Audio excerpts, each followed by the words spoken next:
La distensión ligamentosa. ¿Qué entendemos por una distensión ligamentosa? Pues esta se va a caracterizar por ser una lesión leve en la cual están involucrados los ligamentos cruzados y laterales. Se estiran de manera exagerada, estos se van a contraer de manera excesiva, es decir, por un sobreesfuerzo, la misma que va a estar asociada con movimientos bruscos, con una rotación o también una flexión. En la misma que tiene como síntomas el dolor, una sensación de calor, inflamación y a su vez esta va a estar acompañada con un hematoma, la misma que va a producir una limitación funcional de la articulación e inestabilidad. A continuación voy a hablar acerca de la distensión del ligamento cruzado anterior. Para ello podemos decir que los ligamentos cruzados de la rodilla son aquellos que tienen como fin regular su cinética articular. El ligamento cruzado anterior es una estructura viscoelástica, la misma que es la encargada de impedir el desplazamiento anterior de la tibia con relación al fémur. Además, esta controla e encarga la laxitud, tanto sea en valgo, en varo o en una rotación, y además es una estructura que estabiliza la rodilla. El ligamento cruzado anterior se encarga que durante la flexión se da el deslizamiento del cóndilo hacia adelante y durante una extensión, en cambio, va a actuar el ligamento cruzado posterior, el mismo que desliza el cóndilo hacia atrás, teniendo como fin el impedimento de una rotación axial interna y externa con la rodilla en extensión. Es decir, el ligamento cruzado anterior se tensa durante movimientos de flexo-extensión. El mecanismo de lesión, producto de un trauma directo o por movimientos en varo y valgo cuando el pie se encuentra en una posición estática. Tenemos además sus factores intrínsecos. Aquí, en las mujeres es un caso especial, ya que poseen un mayor riesgo de sufrir una distensión del ligamento cruzado anterior por su fase de ciclo menstrual. Es decir, que hay un aumento de estrógenos, lo cual posee a que las mujeres tengan mayor riesgo de sufrir una distensión. Además, la inclinación de la pelvis, la laxitud articular, el valgo dinámico de la rodilla y la pronación de pie. En su presentación clínica tenemos que va a haber hinchazón, dolor intenso, una incapacidad para realizar las actividades de la vida diaria, sensación de crujido en la rodilla, percepción de inestabilidad y disminución de la amplitud de movimiento. A continuación voy a hablar acerca de las pruebas diagnósticas, en la cual esta prueba que voy a realizarle al paciente se llama Langemann anterior, en la cual en esta consiste que le vamos a pedir a nuestro paciente que se ubique en una posición en decúbito supino con una flexión pasiva de rodilla de 20 grados, en la cual el examinador, es decir, el fisioterapeuta, se va a ubicar hacia un lado de la camilla o del paciente y a su vez a nivel de la rodilla. Es aquí que para realizar la prueba se va a ubicar una mano en el fémur y la otra mano en la tibia. Esta prueba va a ser positiva al realizar un deslizamiento tibial. Si este deslizamiento tibial sobrepasa los 3 milímetros, esta prueba va positiva. A continuación, otra prueba diagnóstica, esta prueba se llama de cajón anterior. Esta prueba consiste en que de igual manera le vamos a decir a nuestro paciente que debe estar en una posición de decúbito supino, con su cadera a 45 grados y la pierna a que se va a evaluar a 90 grados de flexión. De esta manera, el fisioterapeuta, la persona que le va a evaluar, se va a sentar ligeramente sobre el pie del paciente, de esta manera para fijar. A continuación, se fijará con las dos manos la tibia proximal con sus pulgares y con sus dedos índices. Estos los va a ubicar o va a palpar los tendones isquiotibiales para comprobar que estos estén relajados. El examinador aquí va a ejercer una fuerza anterior de la tibia, el cual este test va a ser positivo si tiene una mayor traslación de la tibia con respecto al lado contralateral. La prueba que voy a evaluar es la prueba de cambio de pivote o de pivot shift, en la cual esta consiste en que nuestro paciente va a estar en una posición en decúbito supino con una flexión de cadera a 45 grados. Además aquí el fisioterapeuta o la persona que le va a examinar se debe ubicar hacia, puede ser al lado lateral o hacia los pies del paciente, como estoy realizando yo la prueba en este momento, en la cual aquí consiste en que el examinador debe tener o llevar siempre una extensión de rodilla al momento de evaluar, y la otra mano la va a ubicar en la cabeza del peroné. Una vez que ya esté ubicada la cabeza del peroné y la rodilla extendida, en la cual se va a realizar una rotación interna de rodilla con un movimiento en valgo, una reducción de cadera y además en una posición flexionada a la rodilla, de esta manera.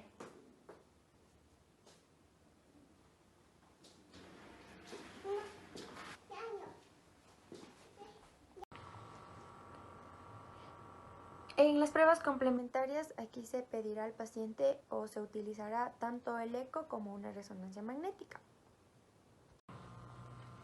Tenemos en su manejo conservador. En el manejo conservador, el grado 1 y grado 2 de distensión presenta sintomatología como es el hinchazón, va a haber hematoma, chasquidos, inestabilidad, entre otros. El grado 1. El grado 1 es el daño de sus fibras entre el 25 y 45% de sus fibras, en el cual se debe aplicar RICE aproximadamente entre las primeras 72 horas. Además, la utilización de láser, magneto, y a su vez después se le realizará ejercicios de extensión de la rodilla, pero comenzando por la activación y potenciación muscular de su parte posterior. En el grado 2. El grado 2 es el daño de las fibras entre el 45 y el 75%, en la misma que va a presentar una impotencia funcional. Se le aplicará de la misma manera RICE en las primeras 72 horas, acompañada de láser, magneto, ejercicios de extensión de rodilla, activación y potenciación de la parte posterior. Ya, luego hablamos sobre el manejo quirúrgico. En el manejo quirúrgico, aquí interviene o entra el grado 3, el mismo que en el cual el ligamento está completamente roto y requiere de una reconstrucción mediante la aplicación de injertos. Tratamiento prequirúrgico. Se le va a realizar 3 semanas antes de la intervención para conseguir que llegase a la operación en unas condiciones muy óptimas. Se debe quitar la hinchazón, ganar una movilidad articular completa, aumentar la fuerza del cuádriceps, aductores, isquiotibiales y glúteos. Luego tendremos el tratamiento prequirúrgico. Los injertos que con mayor frecuencia se toman es del tendón rotuliano, del cuádriceps o a su vez el injerto de un cadáver, que a lo cual se lo considera como aloinjerto. Tomando en cuenta que existen dos grupos que son grandes, como son los autoinjertos y los aloinjertos, les voy a hablar acerca de los aloinjertos. Los aloinjertos tienen una ventaja, los mismos que van a ayudar o van a permitir hacer una cirugía pronta, menos traumática, con una recuperación muy avanzada, ayudando a que el paciente se reintegre de manera precoz a sus actividades. Y una desventaja es que existe riesgo de transmisión de enfermedades virales. Aquí también tenemos tipos de injertos que tenemos entre ellos el tetrafascicular de isquiotibiales y hueso tendón hueso. Ahora tenemos el tratamiento postquirúrgico. Este se va a clasificar en 5 fases. En la fase número 1 es en un rango entre 0 a 2 semanas. Esto se lo realiza antes de que el paciente tenga un alta hospitalaria, en la cual se debe realizar ejercicios de flexión activa hasta los 90 grados, carga precoz con la ayuda de las muletas, movilizaciones activas de tobillo, es decir, flexo-extensión para mejorar el bombeo de la sangre. Después del alta hospitalaria, aquí utilizaremos AINES, crioterapia, TENS para disminuir el dolor y a su vez la inflamación. También realizaremos movilización patelar y de la cicatriz, potenciación del cuádriceps y a la vez vamos a trabajar en la propiocepción. En la fase número 2,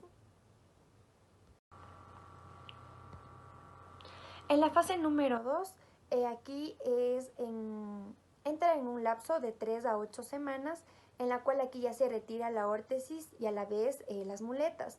Se va a empezar a trabajar el core, ejercicios de cadena cinética cerrada y trabajar apoyo tanto unipodal como bipodal en un plano inestable, es decir, la propiocepción. Luego tenemos la fase 3. La fase 3 es de 8 a 12 semanas. Aquí se realizará rango de movilidad articular en flexión y extensión sin apoyo de la pierna que no ha sido puesta a los injertos. A la vez se realizará movilización patelar, se seguirá trabajando en el core, también se trabajará en la potencialización muscular y va a iniciar ya un trote en cinta halter G.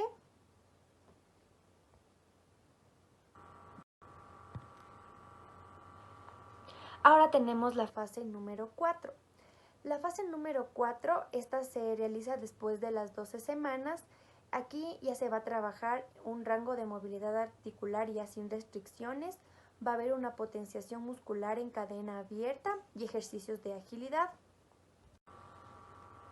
Y en la fase 5, que es a partir de 5 a 6 meses, después de haber aplicado y cumplido todas las fases anteriores, el paciente está apto para reintegrarse a sus actividades diarias.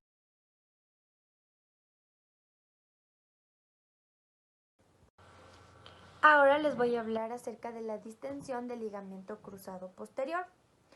El ligamento cruzado posterior forma parte de la articulación de la rodilla y a su vez conecta los huesos de la parte superior e inferior de la pierna. Una distensión del ligamento cruzado posterior ocurre cuando este ligamento se estira demasiado o se rompe, considerando que una ruptura parcial es cuando sufre daños en una sola parte del ligamento, mientras que una ruptura total es cuando el ligamento se rompe en 2 o más pedazos. Además, el ligamento cruzado posterior es un ligamento más fuerte e importante, ya que este va a estabilizar la rodilla, a la vez este limita la traslación posterior de la tibia. El ligamento cruzado anterior mide aproximadamente 38 milímetros y tiene un ancho de 11 milímetros, el mismo que está conformado por dos fascículos, el posterolateral y el anterolateral. Ahora les voy a hablar acerca del mecanismo de lesión. En el mecanismo de lesión, este se va a dar en general por un trauma directo en la tibia proximal. Lo más usual es por un accidente de tránsito, el mismo que es automovilístico, cuando la pierna en flexión recibe el impacto, es decir, este va a chocar contra el tablero del vehículo. La persona, además también, otro mecanismo es porque la persona cae con demasiada fuerza sobre la rodilla doblada, tiene un mal aterrizaje después de saltar y por una hiperflexión de rodilla. Ahora tenemos la presentación clínica. En la presentación clínica, este va a tener hinchazón, dolor en la región posterior de la rodilla, crujido, un derrame articular y a su vez inestabilidad. Las pruebas diagnósticas para el ligamento cruzado posterior. Aquí en esta prueba al paciente de igual manera le vamos a pedir que se ubique en una posición de decúbito supino con su cadera flexionada a 45 grados y su pierna o su rodilla con una flexión de 90 grados, en la cual el fisioterapeuta se va a ubicar y se va a sentar encima del pie del paciente de una manera ligera, con el fin de estabilizarla. Seguidamente, con sus dedos pulgares va a ubicarlos en la tuberosidad de la tibia, sus dedos índices en los isquiotibiales solo para fijarlos. Y de esta manera se va a realizar una fuerza dorsal en dirección a la tibia, de esta manera. Es decir, esta prueba va a ser positiva cuando hay un desplazamiento lado posterior. Siempre hay que comparar con el lado contralateral. Aquí la siguiente prueba que se va a realizar es la del Leishman posterior, en la cual el paciente va a estar en decúbito supino con una ligera flexión de rodilla de 30 grados.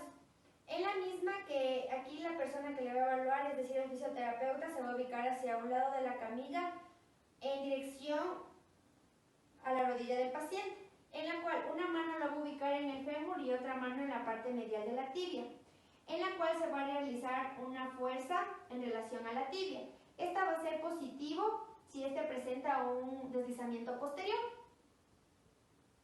La siguiente prueba a realizar se llama el test de Godfrey. Esta prueba se la va a pedir al paciente que esté en decúbito supino con su cadera y rodillas flexionadas a 90 grados.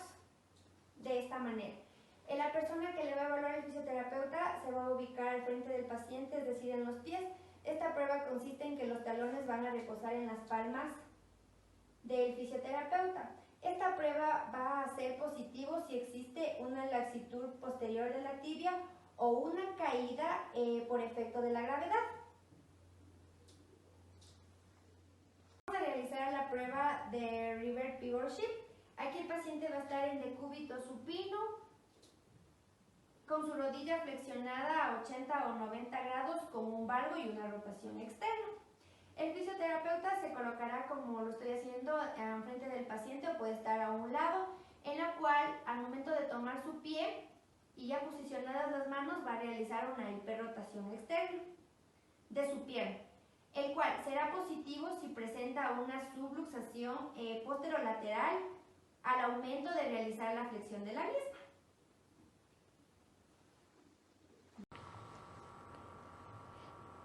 En las pruebas complementarias, aquí se pedirá al paciente o se utilizará tanto el eco como una resonancia magnética. Y el manejo quirúrgico es el grado 3. Aquí entre el grado 3, el mismo que ya depende de una cirugía, ya que existe un arrancamiento del ligamento cruzado posterior. En la misma que el paciente no puede ya valerse por sí solo porque presenta tanto inestabilidad y crujidos, lo cual no le deja estar tranquilo en ninguna de sus actividades. El manejo conservador. En el manejo conservador posee 3 grados, de igual manera como el ligamento cruzado anterior, con la mínima diferencia de que este va a tener el dolor en el pliegue posterior de la rodilla. Se recomienda pedirle al paciente que se mantenga en reposo, su pierna afectada siempre debe estar elevada, esta pierna debe estar en extensión y a su vez no debe poseer ningún apoyo inicial. En los grados 1 y 2, como ya les hablé anteriormente, se va a observar el hinchazón, el edema, además este va a estar acompañado de derrame articular, por lo cual debemos mantener un ROM, no se debe realizar una flexión mayor a los 60 grados y siempre se debe empezar con un fortalecimiento muscular, en especial del cuádriceps. A la vez vamos a evitar un fortalecimiento de los discos tibiales hasta la semana 3. A partir de la semana 6, como se habló anteriormente, se va a trabajar ya en el core. En la 8ª semana va a ser ejercicios ya de agilidad y a partir del 5º mes podrá reintegrarse a las labores de la vida diaria con la misma que vamos a tener ya óptimos resultados si el paciente pone de parte y a su vez cumple con las fases. Ahora tenemos el tratamiento prequirúrgico fisioterapéutico. Este se lo realiza a corto, mediano y largo plazo. En el corto plazo es de 0 a 5 días. Aquí se tratará de disminuir el edema, ganar movilidad. Además se debe realizar la activación muscular del cuádriceps, en la cual vamos a utilizar crioterapia o colocar por 20 minutos, a realizar drenaje manual y ejercicios isométricos. A mediano plazo es de 5 a 10 días. Vamos a indicar al paciente en cómo tener una buena higiene postural y a su vez incrementar el rango de movilidad. Aquí se debe realizar ejercicios activos asistidos del cuádriceps, el mismo que debe progresar a que sean ya solo ejercicios activos con un arco de 30 grados. Luego tenemos a largo plazo, que este ya viene de 2 a 3 semanas. Aquí se va a mejorar tanto la propriocepción y trabajar en el fortalecimiento de toda la musculatura de la articulación de la rodilla. Aquí ya se va a realizar ejercicios activos resistidos del cuádriceps. Además, aquí se implementará bandas o pesas, tomando en cuenta que la resistencia debe ser ligera, mínima, sin provocar dolor alguno. Ahora tenemos el tratamiento postquirúrgico. En el tratamiento postquirúrgico, de la misma manera, tenemos a corto, mediano y largo plazo. En el corto plazo es de la primera a la tercera semana, en la cual se va a reducir el dolor y la inflamación, en la cual se aplicará crioterapia por 15 minutos. Se va a conservar los arcos de movilidad, vamos a poner láser para la cicatrización, ejercicios isométricos del cuádriceps, la realización de movimientos de la rótula para evitar una artroartrosis, pero estos movimientos deben ser muy ligeros. A mediano plazo es de 6 a 20 semanas. Aquí se debe realizar ejercicios para ganar la fuerza de la musculatura de la rodilla. A su vez se realizará ejercicios activos asistidos aplicando una resistencia mínima. Y vamos a la vez aquí a mejorar la estabilidad de la rodilla del paciente. A largo plazo tenemos entre 5 a 8 meses en la cual se trabajará de manera completa el core, se mejorará la función propioceptiva, se realizará ejercicios de cadena cinética cerrada. Aquí también se utilizará ya el lateral en los extremos proximales de la tibia para evitar así su traslación. O a su vez vamos a ubicar en el extremo distal del fémur, es decir, en sentido posterior. Aquí también vamos a trabajar ejercicios de cadena cinética cerrada para fortalecer los cuádriceps y aductores, los mismos que deben tener un apoyo parcial.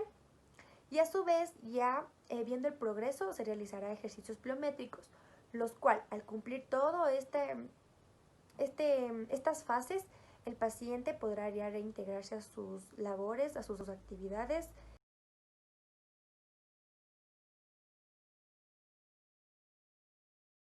Distensión del ligamento colateral medial. Antes de iniciar con la lesión, vamos a hacer un breve recuento de la anatomía de este ligamento. El ligamento colateral medial mide entre 8 y 10 centímetros de largo y se extiende desde su origen en el epicóndilo medial hasta 4.5 centímetros por debajo del platillo tibial, posterior a la inserción del tendón anserino o pata de ganso, cubierto por los músculos de esta región. En él se pueden distinguir 3 capas. La primera capa. Se trata de la capa superficial, en el lado medial de la rodilla, que está constituida por la continuación de la fascia crural profunda. Por arriba y por delante de la fascia se continúa con la del vasto medial, mientras que por detrás lo hace con la del músculo sartorio. Por delante a esta capa se une a la segunda capa, formando el retináculo medial patelar. A lo largo del tercio medio de la porción interna de la rodilla, la fascia se separa de la porción superficial del ligamento colateral medial por una capa de tejido graso. Detrás de la fascia se sitúa superficial a los tendones del semimembranoso, semitendinoso y grácil.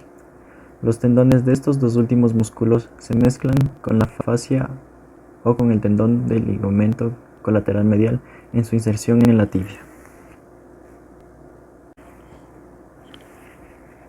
La segunda capa.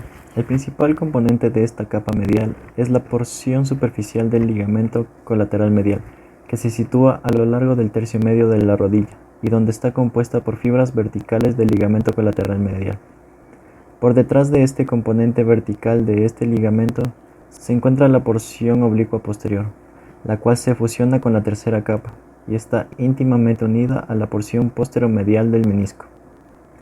Esta estructura así unida se conoce como el ligamento oblicuo posterior.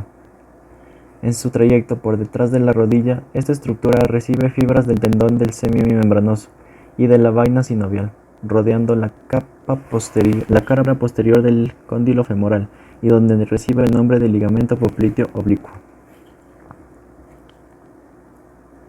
Finalmente tenemos la tercera capa, que está constituida por la porción más profunda de la capa capsular. Por delante de esta capa se continúa con la cápsula del receso suprarrotuliano, que se extiende a los bordes de la patela.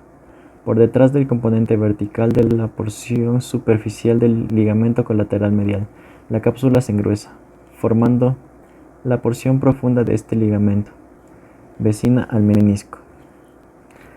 La porción profunda del ligamento colateral medial está compuesta por fibras vecinas al menisco y a las extensiones menisco femoral y menisco tibial, que constituyen el llamado ligamento coronario.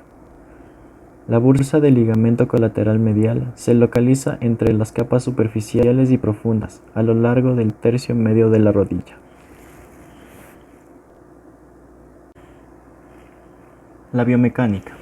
De acuerdo con la disposición anatómica de sus fibras, los ligamentos de la rodilla estabilizan la articulación mediolateralmente, es decir, la resistencia a las fuerzas valgizantes o varizantes, y anterior-posteriormente, que es la resistencia a la hiperextensión. De igual manera, brindan estabilidad para el componente rotacional presente en esta articulación. La principal función de los ligamentos colaterales es resistir las fuerzas valgizantes o varizantes generadas en la rodilla, es decir, brindan la estabilidad mediolateral.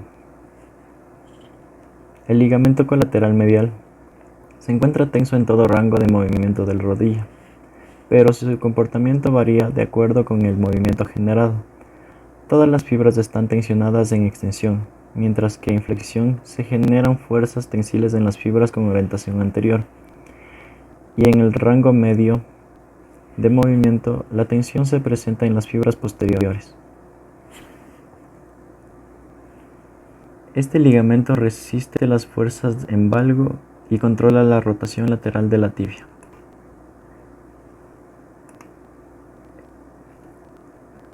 Es importante recalcar que para obtener las fuerzas de valgo de la rodilla se tensará en la parte proximal del ligamento, mientras que para detener la rotación externa de la tibia se tensará en la parte distal del ligamento. En caso de la ausencia del ligamento cruzado anterior, el ligamento colateral medial restringe el desplazamiento anterior de la tibia. En la estabilidad medial, los ligamentos colaterales actúan como restrictores secundarios al ligamento cruzado anterior y ligamento cruzado posterior y el comportamiento lateral, este último debido al incremento de las fuerzas compresivas.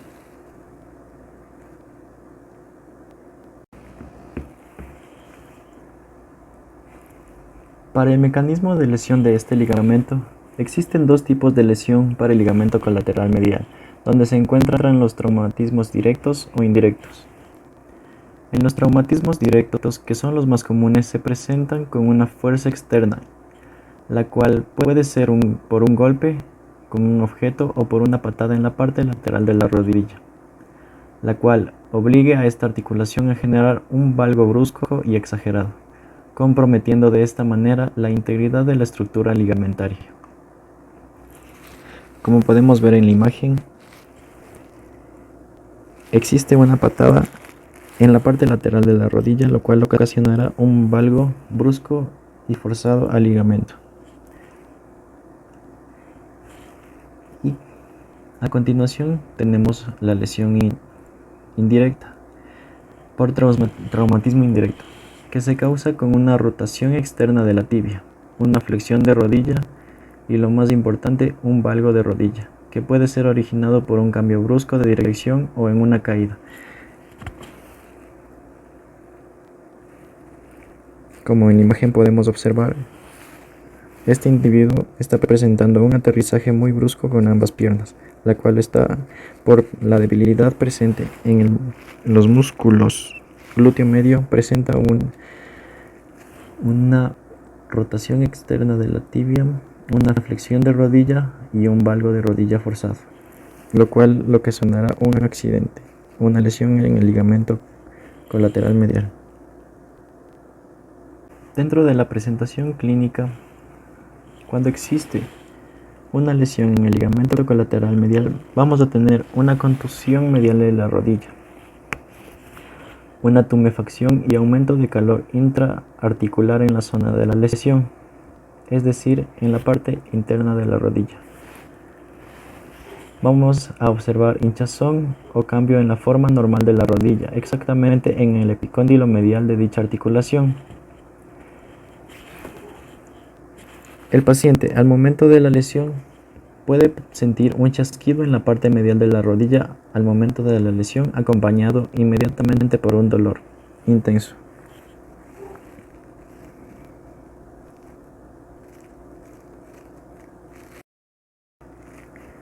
Pruebas complementarias. Evaluación radiológica.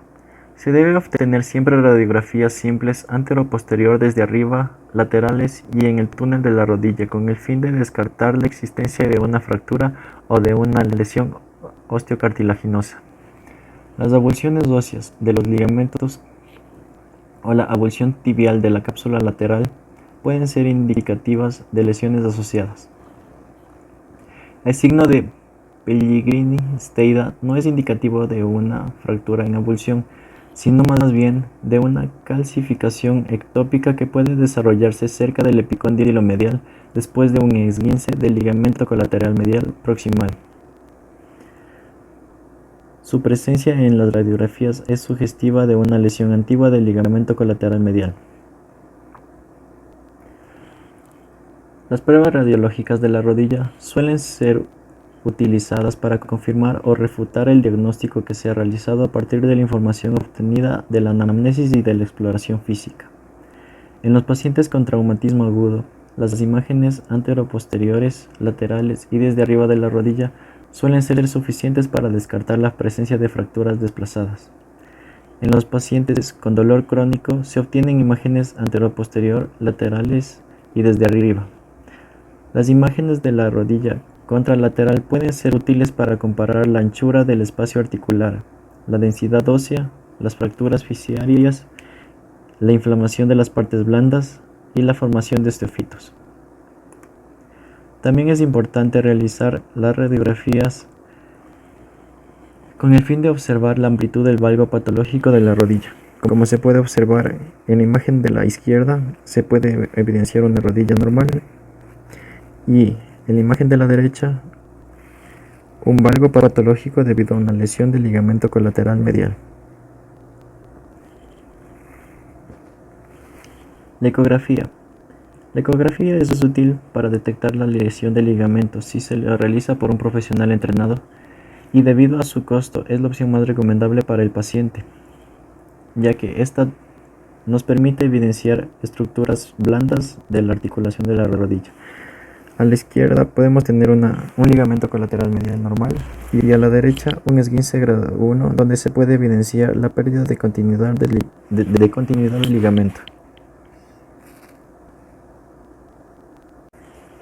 Finalmente tenemos la resonancia magnética, que es la mejor opción para analizar de forma detallada la lesión, ya que permite diferenciar si existe una lesión del ligamento, un desgaste del cartílago articular o una rotura del menisco.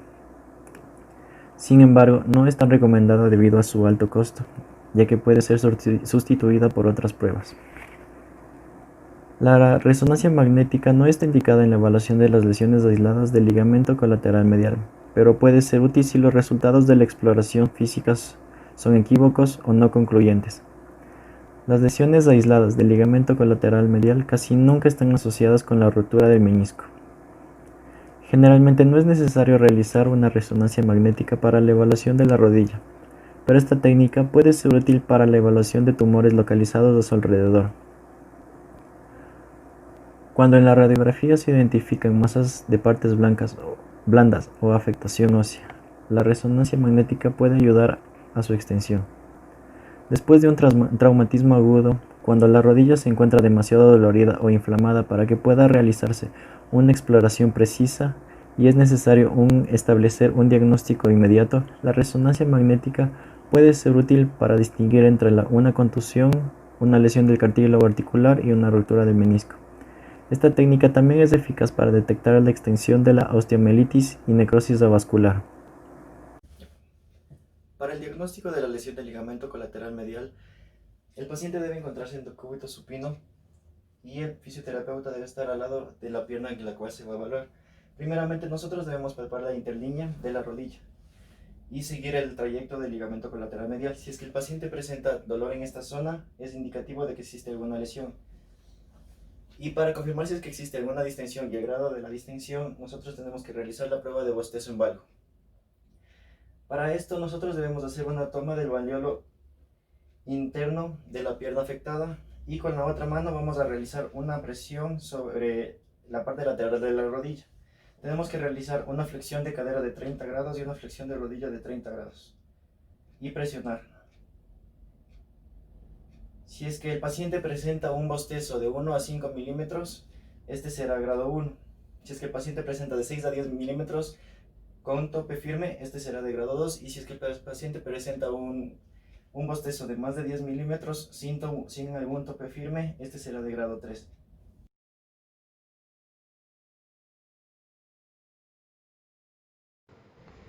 A continuación vamos a hablar sobre la distensión del ligamento colateral lateral. Antes de ello vamos a hacer un breve recuento sobre el que es la distensión.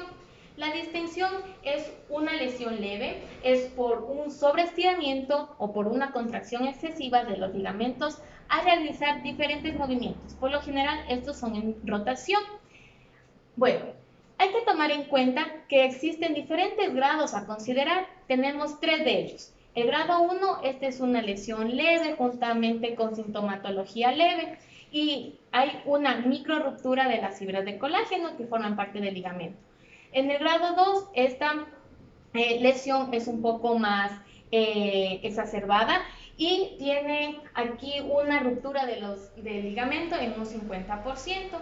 Y en el grado 3, que tiene ya más del 50%, esta es una ruptura completa y hay una discontinuidad con sintomatología mucho más grave. Una vez dado este recuento, vamos a enfocarnos en la distensión del ligamento colateral lateral. Como se sabe, el ligamento colateral lateral se va a encontrar en la parte posterior de la rodilla y forma parte del compartimento posterior junto con el tendón del popliteo, el ligamento popliteo peroneo y el arqueado. Como dije, son parte del compartimento posterior, específicamente posterolateral. Además, este tiene una función estabilizador en la extensión de la rodilla y las fuerzas se producen en varo aquí. En segundo plano, este va a resistir a una rotación externa. Además, tiene una tensión al realizar una extensión y una relajación al realizar la flexión. En el mecanismo de lesión, como dije, aquí los ligamentos de la rodilla por lo general se van a lesionar, se van a distender por una rotación que se va a realizar. Esta distensión es muy poco frecuente y aquí se va a dar por un movimiento antinatural. Además, la más común se da por un movimiento en rotación interna y en varo. Como podemos aquí ver, hay una rotación interna de la rodilla en donde va a meter el pie, se va a meter el pie y aquí en la parte medial se va a poder ver un arco, este va a estar arqueado. Por lo general puede también realizarse sin contacto por una hiperextensión de la rodilla. Aquí el ligamento se va a sobreestirar al llegar en algunos casos a la discontinuidad, es decir, a la ruptura. Se puede ver también en personas, generalmente en las mujeres que utilizan taco alto. Como dije, este es un movimiento antinatural y a veces para mantener la estabilidad comenzamos a realizar movimientos que causan una rotación de este para poder estabilizarnos. En la presentación clínica, el paciente va a referir un dolor específicamente en la parte lateral de la rodilla. Como podemos ver aquí, el ligamento, este es el ligamento interno, o sea, medial, y este es el lateral. Aquí va a tener un dolor, en algunos casos, no en todos, este va a ser sordo. Además, presenta y refiere el paciente una inestabilidad en la articulación. Hay una leve inflamación de la rodilla y también una tumefacción en la cara lateral. En el diagnóstico, aquí va a necesitar a tomar muy en cuenta el médico cómo fue el mecanismo de lesión, cómo se comenzaron a presentar los síntomas. Para ello es necesario una exploración física y también una exploración mediante pruebas complementarias que pueden ser la de imagenología, que más adelante se las vamos a exponer. Tenemos aquí dentro del diagnóstico pruebas manuales que nosotros como terapeutas podemos realizar para comprobar la lesión del ligamento. Este ligamento se puede asociar a otras lesiones, como es con el cruzado anterior. Entonces, nosotros al realizar la prueba manual podremos verificar si este tiene la lesión. La primera prueba que nosotros vamos a realizar es la palpación. Para ello utilizaremos la prueba de 4 o también llamada Moragas, en donde puede realizarse tanto en sedestación como en decúbito supino. En este caso vamos a realizar en sedestación. Vamos a colocar, realizando un 4, la pierna sobre la otra, en donde el fisioterapeuta tiene que palpar el ligamento. Como es en forma de cordón y tiene que estar intacto. Entonces palpamos en la parte lateral desde su origen hacia su inserción para ver si hay una lesión o también hay una ruptura. La siguiente prueba a realizar es la prueba de estrés en varo, en donde el paciente se va a encontrar en decúbito supino. La pierna, al no ser evaluada, se encontrará extendida y la otra pierna se encontrará en una flexión de 30 grados. Y vamos a realizar 2 tomas, una en el muslo y una en la pierna. Vamos a realizar fuerzas contrarias. La que se encuentra en el muslo la realizaremos hacia afuera y la que se encuentra en la pierna hacia medial, es decir, hacia adentro. Y realizamos. En caso de que el paciente, en ese caso es negativo, en caso de tener al paciente con una distensión, vamos aquí a medir el bostezo, que vamos a tener 3 grados. En el grado 1 vamos a tener menor a 5 milímetros, en el grado 2 va a ir de 6 a 10 milímetros y en el grado 3 va a ir mayor a los 10 milímetros. Dependiendo de esto, nosotros podemos dar los grados de la afectación. En las pruebas complementarias, estas nos van a ayudar para corroborar o descartar las lesiones que posiblemente pueda tener nuestro paciente. Pueden incluirse radiografías de estrés en varo. Esto nos ayudará a ver el grado de bostezo que tiene en la que se encuentra en la rodilla, corroborando si es que el paciente tiene una distensión del ligamento colateral lateral. Sin embargo, las más recomendables son la resonancia y la ecografía, debido a que nos pueden ayudar a la visualización de los tejidos blandos. En una ecografía nosotros vamos a ver el área de la lesión va a ser hipoecoica. Esta va a ser oscura por el líquido, la grasa y los tejidos que se encuentran. Nos ayuda a saber si tenemos una ruptura o también para ver en qué grado se encuentra la distensión. Además, esta es dolorosa a la presión y está engrosado en la parte proximal, que es en la parte del peroné. Además, esta se puede asociar con diferentes lesiones. Esta es asociada, entonces puede ser con ligamento cruzado anterior e incluso con los meniscos. En la resonancia magnética nos ayuda para descartar otras posibles lesiones. Aquí esta ya es un poco más concreta. Como dije, esta se puede asociar con el ligamento cruzado anterior y también con los meniscos. En la resonancia magnética se va a poder visualizar el ligamento colateral lateral como una esguince, una distensión que van a ser aquí grado 1, grado 2, y en caso de ser grado 3 ya tenemos aquí una discontinuidad del ligamento. Aquí va a estar con hematoma y va a ser igualmente hipoecoico. Viendo esto, nosotros podemos dar una clasificación basándonos en la resonancia magnética. En el grado 1, pues es una lesión leve, aquí se va a encontrar líquido, por lo cual es hipoecoico en la parte de sus inserciones, es decir, tanto femoral como peroneo. En el grado 2, aquí va a tener la lesión una deformidad, el ligamento va a tener, su estructura va a estar cambiada, teniendo aquí un desgarre parcial del ligamento en cualquiera de las inserciones, ya sea femoral o peroneo. Y en el grado 3, que ya es una lesión grave, va a presentar ya la discontinuidad, es decir, la ruptura del ligamento en cualquiera de sus inserciones. Incluso esta puede tener una abulsión, es decir, un arrancamiento del ligamento de su parte en donde se inserta. Entonces aquí podemos ver que este es normal, no tiene discontinuidad. En el grado 2 es hiperintenso, se va a ver hiperintenso debido al hematoma, también al líquido que se encuentra alrededor del ligamento, en las partes que se inserta. Igualmente aquí tenemos otro ejemplo del grado 3, en donde aquí está inflamado, pero ya tenemos una discontinuidad y está roto. En caso de tener grado 3, este es quirúrgico, mientras que en grado 1 y grado 2 van a ser conservadores. Empezaremos con el manejo fisioterapéutico tanto para la distensión del ligamento colateral medial y lateral. Hemos unido el tratamiento.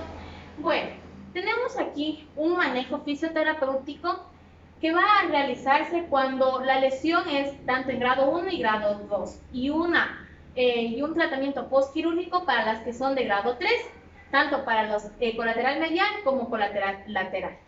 Para ello empezaremos con el tratamiento fisioterapéutico conservador, que va a ser para grado 1 y grado 2. Tenemos aquí a diferentes tiempos, a corto, mediano y largo plazo. Dentro del corto plazo vamos a disminuir tanto el edema como el dolor. ¿Qué vamos a utilizar aquí? Utilizaremos crioterapia colocando en la zona, que sería en la rodilla, en la parte tanto ya sea lateral para el colateral lateral o en el medial. Vamos a utilizar de 5 a 10 minutos. Vamos a utilizar electroterapia TENS para disminuir el dolor entre 15 y 30 minutos en las zonas proximales de la lesión. Y vamos a continuar con ejercicios isométricos. Hay que tomar en cuenta que aquí se va a tomar la sigla DICE, que es reposo, hielo, compresión y elevación. En la compresión, según algunos autores, nos dice que puede ser necesario el uso de órtesis, sin embargo, en algunos casos este no tiene una gran función. Entonces empezaremos con los ejercicios isométricos, que vamos a comenzar a activar tanto el cuádriceps como los isquiotibiales. El primer ejercicio que vamos a realizar, el paciente se encuentra en el cúbito supino. Vamos a utilizar una almohada, una toalla o también puede ser una pelota. En este caso vamos a utilizar una toalla. Vamos a colocar entre las piernas y vamos a pedir al paciente que comprima la toalla por 10 segundos. Contamos 1, 2, 3, 4, 5, 6, 7, 8, 9 y 10. En este ejercicio isométrico vamos a colocar la toalla, puede ser un balón o también puede ser colocada una almohada debajo de la rodilla, y vamos a pedir que presione esta contra la camilla, igualmente contando 10 segundos.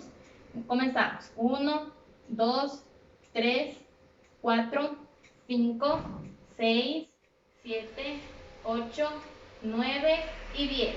Igualmente realizamos 10 repeticiones por 2 series. Ya, aquí vamos a pedir al paciente que se coloque de cúbito lateral, de forma lateral, por favor. Y vamos a colocar la pelota, el objeto que tengamos entre ellas. Y nos vamos a dirigir hacia la parte medial. Empezamos. Presione, igual contamos 10 segundos. 1, 2, 3, 4, 5, 6, 7, 8, 9 y 10. Soltamos. Igual, 10 repeticiones por 2 series de este ejercicio. El siguiente ejercicio van a estar el paciente en decúbito supino con las piernas flexionadas. Flexionamos ambas piernas y colocamos la toalla. Igualmente va a presionar hacia la línea media. Presione, presione, eso. Vamos a contar 1, 2, 3, 4, 5, 6, 7, 8, 9 y 10. Soltamos. Igualmente hacemos 10 repeticiones y entre cada serie vamos a tomarnos un descanso. Muy importante realizar movilizaciones desde un comienzo para evitar cualquier tipo de adherencias que causen una rigidez. Vamos a empezar a realizar movilizaciones pasivas en todos los movimientos de la rodilla, tanto que son en flexión y en extensión. Entonces nosotros le vamos a realizar al paciente en estos. Hacemos 2 tomas y empezamos a realizar la movilización. en flexión y en extensión de la rodilla. También es importante realizar de la cadera. Nosotros realizamos el movimiento. Vamos también a utilizar láser para la recuperación de las fibras de ligamento que se encuentran afectadas. Hay que tomar muy en cuenta que desde un inicio hay que realizar movilizaciones en el miembro que se encuentra lesionado para evitar después rigidez articular. Ya, después de acabar con el tratamiento a corto plazo, vemos que hay mejoría en nuestro paciente, el dolor ha disminuido al igual que el edema, y vemos que comienza a tener mayor movilidad de la articulación, vamos a empezar con el mediano plazo.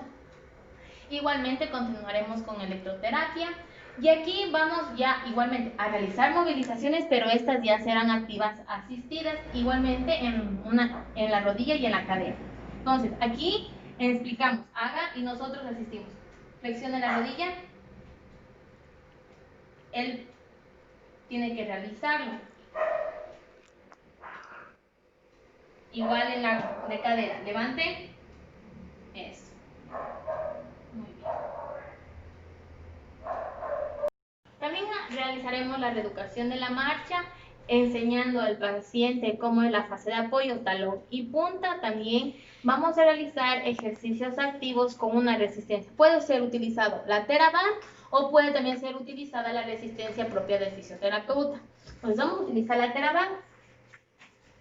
Igualmente realiza una flexión. Entonces vamos primero a explicar cómo es el movimiento para que después él lo haga. Entonces flexione, lleve, eso. Otra vez. Y esto también igualmente lo realizamos 10 veces. Siempre vamos a fortalecer ambas piernas, ambos miembros inferiores para no tener una mayor fuerza en una y en la otra quede debilitar. También podemos realizar con elevaciones de cadera. Eso. Aquí estamos fortaleciendo también el cuádriceps. Vamos a abrir. Abra. Esta queda rígida, entonces abra y cierra. Eso. Y al final, como puede causar esto contracturas en los músculos, vamos a realizar un masaje en el cuádriceps y en el isquiotibial y también en las zonas que se encuentran adyacentes. Vamos también a realizar aquí ejercicios ya concéntricos para la pierna. Entonces, vamos a utilizar aquí el banco de cuádriceps. Como no tenemos un banco de cuádriceps, puede ser en una silla, le voy a poner. Y utilizando la TheraBand, siéntese, meta la piernita y realiza una extensión de la rodilla. Eso. Igualmente realizamos de ambas piernas. Ya. El siguiente vamos a realizar sentadillas en tres posiciones. Piernas juntas a la altura de los hombros y piernas en sumo. Empecemos a las piernas juntas. Podemos ir realizando una retroalimentación verbal para que el paciente lo realice muy bien. Siga. Haga. Eso, mirada al frente. Las rodillas no tienen que sobrepasar la punta del pie si no está mal hecho. Vamos a realizar en sumo. Abra las pinitas. Eso, mirando un poquito. Eso. Y ahí, bajamos. Esto realizamos cada una de ellas 10 veces y teniendo en cuenta que nosotros, si vemos mejoría en el paciente, podemos ir aumentando cargas, podemos utilizar mancuernas. Aquí vamos a realizar una flexión de rodilla con la TheraBand, en donde el paciente se encuentra en el cúbito prono y vamos a pedir que flexione la rodilla. Flexione. Eso. Otra vez. Hacemos 10 veces de este ejercicio. Hago tritán. Eso. Se puede ir aumentando progresivamente la carga. En este caso utilizo una de color azul. Podemos aumentar a una de color gris, a una de color negro, dependiendo del estado en que se vaya encontrando el paciente y la fuerza que vaya a generar. Para ello, en los ejercicios que hemos dado a conocer, se van a realizar 2 series de 10 repeticiones. Y nosotros, podemos ir aumentando las series dependiendo cómo se encuentra el paciente. Tenemos ahora a largo plazo. Aquí vamos a recuperar propiocepción y equilibrio utilizando un Herbusú, un plano inclinado o también puede ser un disco. En este caso voy a utilizar una almohada como manera representativa debido a que no tengo los materiales adecuados. Vamos a realizar una sentadilla, manos al frente, a 90 grados. Baje. Y vamos nosotros realizando correcciones en caso de que el paciente lo ejecute mal.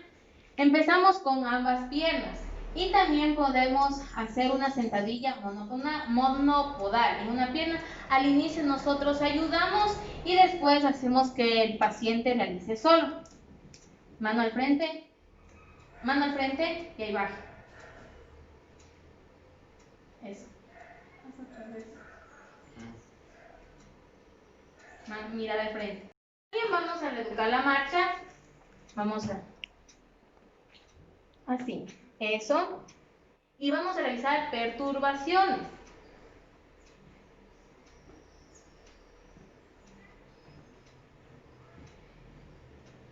Eso. Vamos igualmente a continuar con el fortalecimiento muscular, realizando todos los ejercicios que hemos venido mencionándolos. Como dije, puede aumentarse el número de series y también la carga. Vamos a realizar bicicleta por 25 minutos, al igual que la caminadora, y reeducar a nuestro paciente en todas las actividades de la vida diaria que tenga. Este es el plan de tratamiento que nosotros como grupo nos hemos planteado para una distensión del ligamento colateral, tanto medial como lateral. Tratamiento fisioterapéutico postoperatorio. El tratamiento para una recuperación completa dura de 6 a 9 meses, donde nos vamos a plantear objetivos de corto, mediano y a largo plazo. Iniciamos con corto plazo. Vamos a disminuir el edema, el dolor y las adherencias, mediante la aplicación de crioterapia o hielo de 5 a 10 minutos en la rodilla. Electroterapia TENS durante 15-30 minutos en las zonas proximales a las estructuras afectadas para disminuir el dolor. Y drenaje linfático manual para disminuir el edema. Iniciamos con ejercicios isométricos para la activación muscular de cuádriceps e isquiotibiales. Para el primer ejercicio, el paciente debe estar en decúbito supino con las piernas extendidas. Se va a colocar un balón, almohada o toalla entre las rodillas o tobillos y comienza a presionar hacia la línea media y contamos 10 segundos por 10 repeticiones durante 2 series. El paciente con las piernas estiradas se coloca el balón o la almohada o la toalla debajo de las piernas y comienza a presionar sobre la camilla durante 10 segundos por 10 repeticiones durante 2 series. Paciente en decúbito lateral se coloca un balón, almohada o toalla entre las rodillas y comienza a presionar hacia la línea media y contamos 10 segundos por 10 repeticiones durante 2 series. Paciente en decúbito supino y piernas flexionadas se coloca la pelota entre las piernas y presionamos por 10 segundos por 10 repeticiones durante 2 series. Vamos a realizar movilizaciones pasivas en todos los ángulos de movimiento de la rodilla para evitar que se den las adherencias. Vamos a ayudar a la cicatrización de la herida y ligamento mediante la aplicación de láser durante 4 minutos y magnetoterapia por aproximadamente 1 hora. Durante las primeras semanas es necesario evitar los ejercicios intensos que involucren en la articulación. Además es necesario el uso de órtesis para evitar sobreestirar el ligamento tratado. Objetivo a mediano plazo. Movilidad activa para ganar rangos articulares en flexión y en extensión. Vamos a hacer ejercicios para la reeducación de la marcha y a su vez ejercicios para la higiene postural.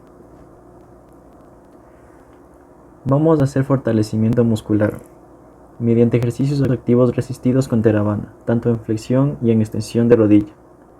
Ejercicio de elevación de la pierna en extensión de rodillas sin llegar a la hiperextensión.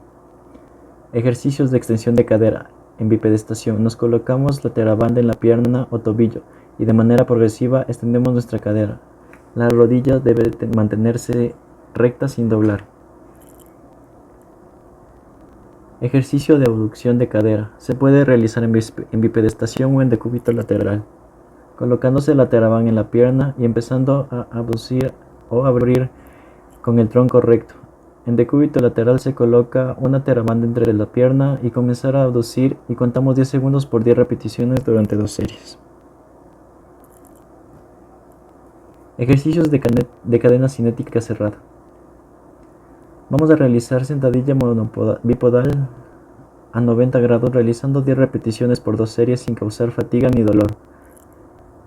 Sentadilla con pelota bobat como apoyo posterior. Puente lo vamos a realizar por 10 repeticiones durante 2 series sin causar dolor.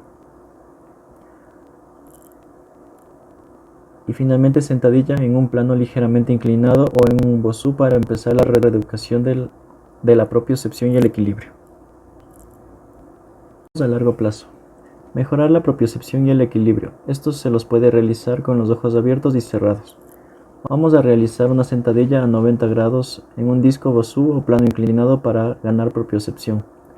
Sentadilla monopodal en una superficie inestable, en este caso un disco bosú o plano inclinado. Se puede iniciar con ayuda y progresivamente realizarlo de manera individual. Puente sentando los pies en un bosú para mejorar la propiocepción. Ejercicios pliométricos en ambas piernas. No se puede realizar ejercicios de pivote en una sola pierna si no se ha recuperado la fuerza. Trote a ritmo moderado sin extender los límites máximo de 1 a 3 kilómetros una vez que ya haya recuperado la fuerza y la propiocepción. Y finalmente tenemos la readaptación a las actividades de su vida diaria. Se tiene que entrenar ambas piernas para que no exista posteriormente un desequilibrio muscular.